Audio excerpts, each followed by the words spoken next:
ನಮಸ್ಕಾರ, welcome to public property solutions.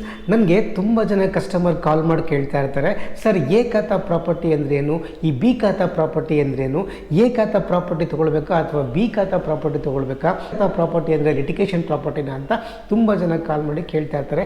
So ಹಾಗಾಗಿ ಇವತ್ತಿನ ವಿಡಿಯೋದಲ್ಲಿ ಎ ಖಾತಾ ಅಂದ್ರೇನು ಮತ್ತು ಬಿ ಖಾತಾ ಅಂದ್ರೇನು, ಎ ಖಾತಾ ಮತ್ತು ಬಿ ಖಾತೆಗಿರ್ತಕ್ಕಂಥ ಡಿಫ್ರೆನ್ಸ್ ಏನು, ನೀವು ಬಿ ಖಾತಾ ಪ್ರಾಪರ್ಟಿನ ತಗೊಳ್ಬೋದಾ ಅಥವಾ ಬೇಡವಾ ಅನ್ನೋದ್ರ ಬಗ್ಗೆ ಇವತ್ತಿನ ವಿಡಿಯೋದಲ್ಲಿ ತಿಳಿಸ್ಕೊಡ್ತಾ ಇದ್ದೀನಿ. ತಿಳಿಸ್ಕೊಡೋದಕ್ಕಿಂತ ಮುಂಚೆ ನೀವೇನಾದರೂ ಮೊದಲನೇ ಸಲ ನನ್ನ ವಿಡಿಯೋನ ನೋಡ್ತಾ ಇದ್ರೆ ದಯವಿಟ್ಟು ಸಬ್ಸ್ಕ್ರೈಬ್ ಮಾಡ್ಕೊಳ್ಳಿ. ಸಾಕಷ್ಟು ಪ್ರಾಪರ್ಟಿ ಇನ್ಫಾರ್ಮೇಷನ್ ಸಂಬಂಧಪಟ್ಟಂಥ ವಿಡಿಯೋಗಳನ್ನ ಮಾಡ್ತಾ ಇರ್ತೀನಿ, ಖಂಡಿತ ನಿಮಗೆ ಹೆಲ್ಪ್ ಆಗ್ಬೋದು. ಆ್ಯಂಡ್ ನೀವೇನಾದರೂ ನಾರ್ತ್ ಬೆಂಗಳೂರಲ್ಲಿ ಪ್ರಾಪರ್ಟಿ ಪರ್ಚೇಸ್ ಮಾಡಬೇಕು ಅಥವಾ ಹೊಸ ಮನೆ ತೊಗೊಳ್ಬೇಕು ಅಂತ ಯೋಚನೆ ಮಾಡ್ತಾ ಇದ್ರೆ ಖಂಡಿತಗಳು ನಮ್ಮ ಹತ್ರ ಸಾಕಷ್ಟು ಪ್ರಾಪರ್ಟಿಗಳಿದೆ. ಸಾಕಷ್ಟು ಪ್ರಾಪರ್ಟಿಗಳನ್ನ ನಾನು ವಿಡಿಯೋ ಮಾಡಿ ಅಪ್ಲೋಡ್ ಮಾಡ್ತಾ ಇರ್ತೀನಿ. ದಯವಿಟ್ಟು ನನ್ನ ಚಾನಲ್ನ ನೋಡ್ತಾ ಇರಿ.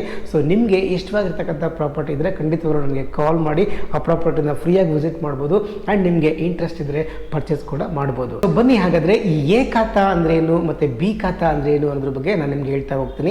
ಎ ಖಾತಾ ಮತ್ತು ಬಿ ಖಾತಾ ಅನ್ನೋದ್ರಲ್ಲಿ ಒಂದು ಕಾಮನ್ ಡಿಫ್ರೆನ್ಸ್ ಇದೆ. ಆ ಕಾಮನ್ ಡಿಫ್ರೆನ್ಸ್ ಏನಪ್ಪಾ ಅಂತಂದರೆ, ಒಂದು ಅಪ್ರೂವಲ್ ಲೇಔಟು, ಇನ್ನೊಂದು ನಾನ್ ಅಪ್ರೂವಲ್ ಲೇಔಟು. ಅಪ್ರೂವಲ್ ಅಂದರೆ ಏನು, ಎಲ್ಲಿಂದ ಅಪ್ರೂವಲ್ ಆಗಿ ಬರಬೇಕು ಅಂತಂದರೆ, ಯಾವುದೇ ಒಂದು ಸೈಟು ಅಥವಾ ಮನೆ ಎಲ್ಲೇ ಇರಲಿ, ಸೊ ಆ ಪ್ರಾಪರ್ಟಿ ಅಲ್ಲಿನ ಸ್ಥಳೀಯ ಪ್ರಾಧಿಕಾರದಿಂದ ಪ್ಲಾನ್ ಅಪ್ರೂವಲ್ ಆಗಿರಬೇಕು. ಉದಾಹರಣೆಗೆ ಬೆಂಗಳೂರಲ್ಲಿದ್ದರೆ ಅದು BDA ಇಂದ ಅಪ್ರೂವಲ್ ಆಗಿರಬೇಕು, ನಗರಸಭೆ ಅಂಡರ್ ಇದ್ರೆ ನಗರಸಭೆಯಿಂದ ಅಪ್ರೂವಲ್ ಆಗಬೇಕು, ಪುರಸಭೆ ಅಂಡರ್ ಇದ್ರೆ ಪುರಸಭೆಯಿಂದ ಅಪ್ರೂವಲ್ ಆಗಬೇಕು, ಅಥವಾ ಪಂಚಾಯತಿ ಲಿಮಿಟ್ಸ್ ಇದ್ರೆ ಪಂಚಾಯತಿಯಿಂದ ಪ್ಲಾನ್ ಅಪ್ರೂವಲ್ ಆಗಿರಬೇಕು. ಇಷ್ಟು ಇತ್ತು ಅಂತಂದ್ರೆ ಅಂತಹ ಪ್ರಾಪರ್ಟಿಗಳಿಗೆ ಎ ಖಾತಾ ಅಂತೇಳಿ ಕರಿತೀವಿ. ಸೊ ಯಾವ ಪ್ರಾಪರ್ಟಿ ಅನ್ಅಥರೈಸ್ಡ್ ಆಗಿ ಡೆವಲಪ್ಮೆಂಟ್ ಆಗುತ್ತೆ ಅಂತಹ ಪ್ರಾಪರ್ಟಿಗಳಿಗೆ ಬಿ ಖಾತಾ ಅಂತ ಹೇಳ್ಬಿಟ್ಟು ಇಶ್ಯೂ ಮಾಡಿದೆ. ಯಾವುದೇ ಪ್ಲಾನ್ ಅಪ್ರೂವಲ್ ಇಲ್ಲದೆ ಕಟ್ಟಿರ್ತಕ್ಕಂಥ ಮನೆಗಳಿಗೆ ಬಿ ಖಾತಾ ಅಂತ ಹೇಳ್ತೀವಿ. ಸೊ ಇಷ್ಟೇ ಡಿಫ್ರೆನ್ಸು. ಸೊ ಹಾಗಾದ್ರೆ ಪ್ಲಾನ್ ಅಪ್ರೂವಲ್ ಇದ್ರೆ ಸಾಕಾ, ಪ್ಲಾನ್ ಅಪ್ರೂವಲ್ ಇದ್ದ ತಕ್ಷಣ ನಾವು ಅದನ್ನ ಎ ಖಾತಾ ಅಂತ ಹೇಳ್ತೀವ ಅಂತ ನೀವು ಕೇಳ್ಬೋದು. ಖಂಡಿತವಾಗ್ಲಿಲ್ಲ. ಒಂದಷ್ಟು ಗೌರ್ಮೆಂಟ್ ಗೈಡ್ಲೈನ್ಸ್ನ ಫಾಲೋ ಮಾಡಲೇಬೇಕು. ಡೆವಲಪರ್ಸ್ ಅಥವಾ ಬಿಲ್ಡರ್ಸ್ಗಳು ಗೌರ್ಮೆಂಟ್ ಒಂದಷ್ಟು ಗೈಡ್ಲೈನ್ಸ್ ಕೊಡುತ್ತೆ. ಗೌರ್ಮೆಂಟ್ ಗೈಡ್ಲೈನ್ಸ್ ಪ್ರಕಾರ, ಗೌರ್ಮೆಂಟ್ ಇನ್ಸ್ಟ್ರಕ್ಷನ್ ಪ್ರಕಾರ ಆ ಲೇಔಟ್ ಅನ್ನ ಫಾರ್ಮೇಟ್ ಮಾಡಬೇಕಾಗುತ್ತೆ. ಸೊ ಫಾರ್ಮೇಷನ್ ಮಾಡಿದ್ದಾದ್ರೆ ಅದಕ್ಕೆ ಎ ಖಾತಾ ಸರ್ಟಿಫಿಕೇಟ್ ಅನ್ನ ಕೊಡ್ತವೆ.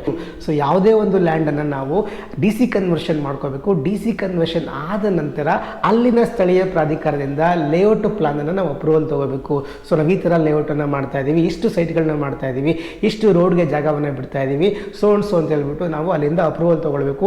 ಮುಖ್ಯವಾಗಿ ಯಾವುದೇ ಒಬ್ಬ ವ್ಯಕ್ತಿ ಲೇಔಟ್ ಅಲ್ಲಿ ಸೈಟ್ ಅನ್ನ ಪರ್ಚೇಸ್ ಮಾಡ್ತಾನೆ ಅಂತ ಅಂದಾಗ ಅವನಿಗೆ ಮನೆ ಕಟ್ಕೊಳ್ಳೋಕೆ ಬೇಕಾದಂತ ಪ್ರತಿಯೊಂದು ಅಮ್ಯುನಿಟೀಸ್ಗಳು ಅಲ್ಲಿ ಇರಲೇಬೇಕು. ಪ್ರತಿಯೊಂದು ಮೂಲ ಸೌಕರ್ಯಗಳು ಕೂಡ ಡೆವಲಪರ್ ಮಾಡ್ಕೊಡ್ಬೇಕು. ಮೇನ್ಲಿ ನಿಮ್ಗೆ ಎಲ್ರಿಗೂ ಗೊತ್ತೇ ಇರುತ್ತೆ.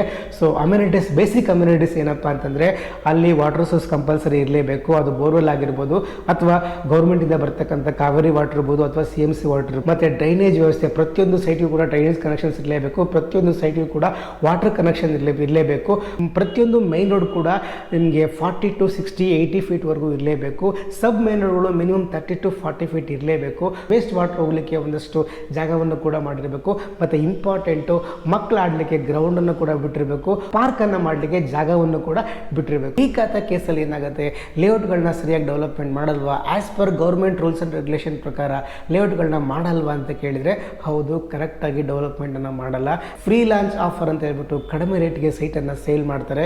ಸೊ ಆಗ ಡೆವಲಪ್ಮೆಂಟ್ಗೆ ಬಜೆಟ್ ಇದನ್ನೇ ಡೆವಲಪರ್ಗಳು ಲೇಔಟ್ ಅನ್ನ ಡೆವಲಪ್ಮೆಂಟ್ ಮಾಡಿದೆ. ಸೊ ಹಾಗೇನೆ ಸೈಟ್ಗಳನ್ನ ಸೇಲ್ ಮಾಡಿರ್ತಾರೆ. ಸೊ ಹಾಗಾಗಿ ಅನ್ಅಫಿಷಿಯಲ್ ಆಗಿ ಅನ್ಅಥರೈಸ್ಡ್ ಲೇಔಟ್ಗಳು ಬೆಂಗಳೂರಲ್ಲಿ 10-20 ವರ್ಷದ ಹಿಂದೆ ಸಾಕಷ್ಟು ಲೇಔಟ್ಗಳು ಅನ್ಅಥರೈಸ್ಡ್ ಆಗಿ ಡೆವಲಪ್ಮೆಂಟ್ ಆದವು. ತರ ಅನ್ಅಥರೈಸ್ಡ್ ಲೇಔಟ್ಗಳಲ್ಲಿ ಯಾರ್ಯಾರು ಸೈಟ್ಗಳನ್ನ ಪರ್ಚೇಸ್ ಮಾಡಿದ್ರು ಅವರು ಕೂಡ ಮನೆಗಳನ್ನ ಕಟ್ಕೊಳ್ಳೋಕೆ ಶುರು ಮಾಡಿದ್ರು. ಅದು ಈ ತರ ಸುಮಾರು ಲೇಔಟ್ಗಳು ಬೆಂಗಳೂರಲ್ಲಿ ಬೆಳೀತಾ ಬಂದ್ವು. ಆಗ ಗೌರ್ಮೆಂಟ್ ಏನ್ ಮಾಡ್ತು ಅಂದ್ರೆ, ಅನ್ಅಥರೈಸ್ಡ್ ಲೇಔಟ್ಗಳನ್ನ ಕೂಡ ಟ್ಯಾಕ್ಸ್ ಅಂಡರ್ಗೆ ತಗೊಂಬಂತು.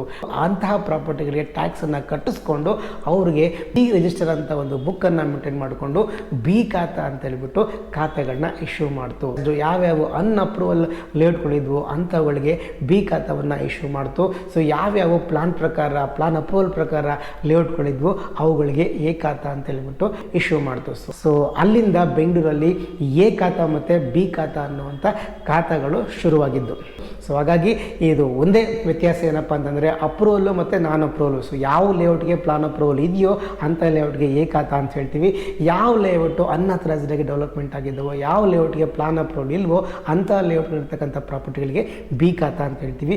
ಸೊ ನೆಕ್ಸ್ಟ್ ಪ್ರಶ್ನೆ ಏನಪ್ಪ ಅಂತಂದರೆ, ಹಾಗಾದರೆ ಬಿ ಖಾತಾ ಪ್ರಾಪರ್ಟಿ ಅಂದರೆ ಲಿಟಿಗೇಷನ್ ಪ್ರಾಪರ್ಟಿನ, ಬಿ ಖಾತಾ ಪ್ರಾಪರ್ಟಿನ ತಗೊಳ್ಬಾರ್ದ, ಬಿ ಖಾತಾ ಪ್ರಾಪರ್ಟಿ ತಗೊಂಡ್ರೆ ಏನಾದರೂ ಪ್ರಾಬ್ಲಮ್ ಅಂತ ನೀವು ಕೇಳಿದರೆ, ಬಿ ಖಾತಾ ಪ್ರಾಪರ್ಟಿನ ಪರ್ಚೇಸ್ ಮಾಡಬೇಕು ಅಂತಂದರೆ ಒಂದಷ್ಟು ಪಾಯಿಂಟ್ಸ್ಗಳನ್ನ ನೀವು ಗಮನದಲ್ಲಿ ಇಟ್ಕೊಂಡ್ರೆ ಖಂಡಿತವಾಗ್ಲೂ ಬಿ ಖಾತಾ ಪ್ರಾಪರ್ಟಿನ ಪರ್ಚೇಸ್ ಮಾಡ್ಬೋದು. ಆ ಪಾಯಿಂಟ್ಸ್ ಯಾವಪ್ಪ ಅಂತಂದರೆ, ಸೊ ಬಿ ಖಾತಾ ಪ್ರಾಪರ್ಟಿ ಪರ್ಚೇಸ್ ಮಾಡಬೇಕು ಅಂತ ಅಂದ್ಕೊಂಡ್ರೆ ಮೊದಲನೇದಾಗಿ ನೀವು ಏನು ನೋಡಬೇಕು ಅಂತಂದರೆ ಆ ಪ್ರಾಪರ್ಟಿ ಡಿ ಸಿ ಕನ್ವರ್ಷನ್ ಆಗಿದೆಯಾ, ಆ ಪ್ರಾಪರ್ಟಿಗೆ ಬ್ಯಾಂಕಿಂದ ಲೋನ್ ಸಿಗುತ್ತಾ, ಅದು ಪ್ರೈವೇಟ್ ಬ್ಯಾಂಕಲ್ಲಾದರೂ ಪರವಾಗಿಲ್ಲ, ಕಾಂಪಿಟೇಟಿವ್ ಪ್ರೈಸಲ್ಲಿ ನಮಗೆ ಲೋನ್ ಅವೈಲಬಿಲಿಟಿ ಇದೆಯಾ ಅಂತ ಚೆಕ್ ಮಾಡ್ಕೋಬೇಕು. ಪ್ರೆಸೆಂಟ್ ಓನರು ಅದಕ್ಕೆ ಟ್ಯಾಕ್ಸನ್ನು ಕಟ್ತಾ ಇದ್ದೀರಾ ಇಲ್ವಾ, ಟ್ಯಾಕ್ಸ್ ಗೌರ್ಮೆಂಟ್ಗೆ ಹೋಗ್ತಾ ಇದೆ ಇಲ್ವಾ ಅಂತ ಚೆಕ್ ಮಾಡ್ಕೊಳ್ಳಿ.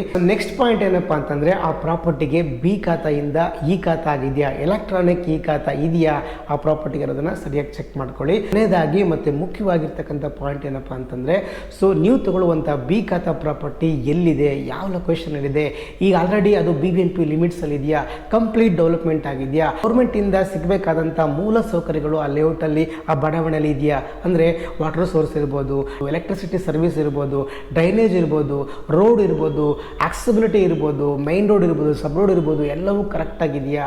ಸೊ ಆ್ಯಸ್ ಪರ್ ಒಬ್ಬ ಮನುಷ್ಯ ಮನೆ ಕಟ್ಕೊಳ್ಳಿಕ್ಕೆ ಅಥವಾ ಪ್ರಾಪರ್ಟಿ ತೊಗೊಂಡ್ರೆ ನೀವು ಆರಾಮಾಗಿ ವಾಸ ಮಾಡಲಿಕ್ಕೆ ಅನುಕೂಲಗಳು ಇದೆಯಾ. ಸೊ ಇಷ್ಟು ಇತ್ತು ಅಂತಂದರೆ ಖಂಡಿತವರು ನೀವು ಬಿ ಖಾತಾ ಪ್ರಾಪರ್ಟಿನ ಕಣ್ಣು ಮುಚ್ಕೊಂಡು ತೊಗೊಳ್ಬೋದು, ಪರ್ಚೇಸ್ ಮಾಡ್ಬೋದು, ಏನೂ ಪ್ರಾಬ್ಲಮ್ ಇಲ್ಲ ಅಂತ ಹೇಳ್ತೀನಿ. ಸೊ ಇಷ್ಟನ್ನು ಮೀರಿ ನೀವು ಲೀಗಲ್ ಆಸ್ಪೆಕ್ಟ್ಸಲ್ಲಿ ನಿಮ್ಮ ಲೀಗಲ್ ಅಡ್ವೈಸರ್ನ ಒಂದ್ಸರಿ ಕನ್ಸಲ್ಟ್ ಮಾಡಿ ಲೀಗಲನ್ನು ಕ್ಲಿಯರ್ ಮಾಡಿಕೊಂಡು ನೀವು ಬಿ ಖಾತಾ ಪ್ರಾಪರ್ಟಿನ ಪರ್ಚೇಸ್ ಮಾಡ್ಬೋದು. ಸೊ ಇದು ಬಿ ಖಾತಾ ಮತ್ತು ಎ ಖಾತಾಗಿರ್ತಕ್ಕಂಥ ವ್ಯತ್ಯಾಸ. ಬಿ ಖಾತಾ ಮತ್ತು ಎ ಖಾತಾ ಪ್ರಾಪರ್ಟಿಗಳು ಬೆಂಗಳೂರಲ್ಲಿ ಯಾಕೆ ಬಂದವು, ಸೊ ಬಿ ಖಾತಾ ಪ್ರಾಪರ್ಟಿನ ಪರ್ಚೇಸ್ ಮಾಡಬೇಕಾ ಇಲ್ವಾ ಅನ್ನೋದ್ರ ಬಗ್ಗೆ ನಾನು ಇವತ್ತಿನ ವಿಡಿಯೋದಲ್ಲಿ ಸಾಕಷ್ಟು ವಿಷಯಗಳನ್ನ ನಿಮಗೆ ಹೇಳಿದ್ದೀನಿ ಅಂತ ಅಂದ್ಕೊಳ್ತೀನಿ. ಈ ಇನ್ಫಾರ್ಮೇಷನ್ ನಿಮಗೆ ಇಷ್ಟ ಆಗಿದೆ ದಯವಿಟ್ಟು ಬೇರೆಯವ್ರಿಗೆ ಶೇರ್ ಮಾಡಿ ಆ್ಯಂಡ್ ನಮ್ಮ ಚಾನಲ್ನ ಸಬ್ಸ್ಕ್ರೈಬ್ ಮಾಡ್ಕೊಳ್ಳಿ. ಆ್ಯಂಡ್ ಕೊನೆಯದಾಗಿ, ಸೊ ನೀವೇನಾದರೂ ಪ್ರಾಪರ್ಟಿಗಳನ್ನ ನೋಡ್ತಾ ಇದ್ದರೆ, ಹೊಸ ಮನೆ ಅಥವಾ ಅಪಾರ್ಟ್ಮೆಂಟು, ಫ್ಲ್ಯಾಟ್ಸು, ಈ ಥರ ನಾರ್ತ್ ಬೆಂಗಳೂರಲ್ಲಿ ನೀವು ಪ್ರಾಪರ್ಟಿಗಳನ್ನ ಪರ್ಚೇಸ್ ಮಾಡಬೇಕು ಅಂತ ಅಂದ್ಕೊಂಡಿದ್ರೆ ಪಬ್ಲಿಕ್ ಪ್ರಾಪರ್ಟಿ ಸೊಲ್ಯೂಷನ್ನ ಕಾಂಟ್ಯಾಕ್ಟ್ ಮಾಡಿ, ನಾವು ನಿಮಗೆ ಹೆಲ್ಪ್ ಮಾಡ್ತೀವಿ ಅಂತ ಹೇಳ್ತಾ ಇವತ್ತಿನ ವಿಡಿಯೋನ ಮುಗಿಸ್ತಾ ಇದ್ದೀವಿ. ಥ್ಯಾಂಕ್ ಯು, ನಮಸ್ಕಾರ.